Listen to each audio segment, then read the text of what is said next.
Sexo não salva casamento. Calma, você não ouviu errado e eu vou explicar isso pra você.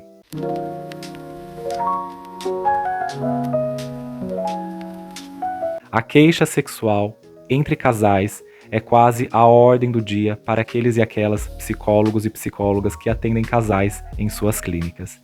E essa queixa sexual reside sempre em um lugar extremo, extremado, polarizado, em que o sexo ou ele é superestimado ou ele é subestimado.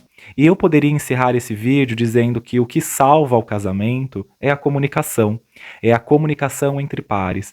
Lembrando sempre que o casamento é feito entre dois sujeitos, ou três, enfim, aí eu não vou colocar essa questão, mas é feito de sujeitos, indivíduos que decidiram por escolha, por identificação, por necessidades, enfim, há muitas instâncias e pactos que unem as pessoas em uma relação que não é apenas essa ideia romantizada, hollywoodiana, de amor, de erotismo, não. Existem muitas instâncias que podem unir e sustentar uma relação. Olha que interessante pensar sobre esse ponto, unir e sustentar uma relação. E aí então esse lugar, essa revelação ou essa compreensão do que sustenta a relação pode vir à tona e você compreender como esse erótico, esse sexo pode ser um sintoma da relação, algo que está sendo sintomatizado na relação que não está conseguindo ser anunciado em palavras, em comunicação.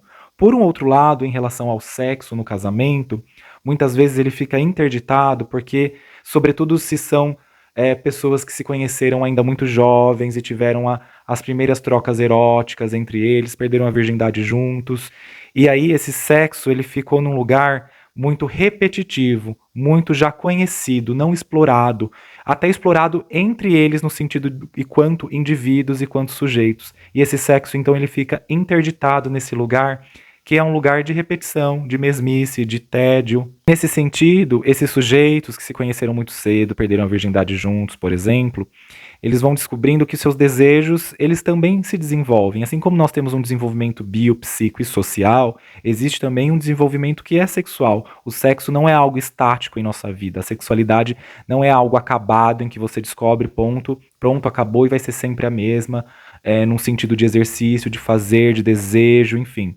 E é o lugar de você compreender isso, que o sexo e a sexualidade vai exigindo novas percepções de nós, há novos encontros. Se no passado, na adolescência, isso te excitava, isso te deixava erotizado, te interessava, te dava tesão, na vida adulta pode ser que isso mudou. E isso não foi anunciado para o seu par, não foi anunciado para a sua relação. Então é o momento de vocês conversarem. Porém, aí entra um outro interdito, um outro lugar de dificuldade na relação, que é falar sobre o sexo.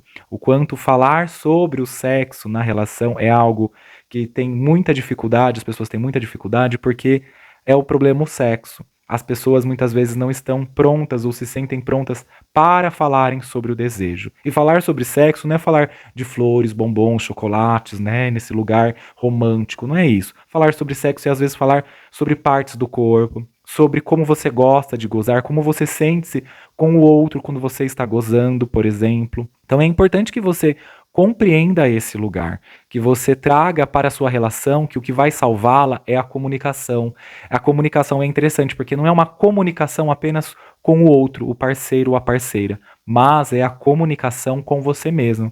O quanto você é capaz de se ouvir, o quanto você é capaz de dialogar com seus próprios desejos, sem empurrá-los aí para um lugar sombrio, escuro de você mesmo, um lugar que talvez você não aceite ou não acesse muito. Mas isso precisa ter voz, porque quando a gente não nomeia algo, o corpo vai nomear, o corpo vai passar a anunciar a relação, a expressão disso vai ser anunciada na relação. Então é importante que você entenda o que salva um casamento, uma relação, não é o sexo é o sintoma de algo. Porém, o que pode salvar uma relação, não existe uma fórmula e fujam de fórmulas, é na verdade a comunicação. O quanto vocês são capazes de escutarem a si mesmos com honestidade e anunciar com honestidade ao outro e haver uma troca nisso.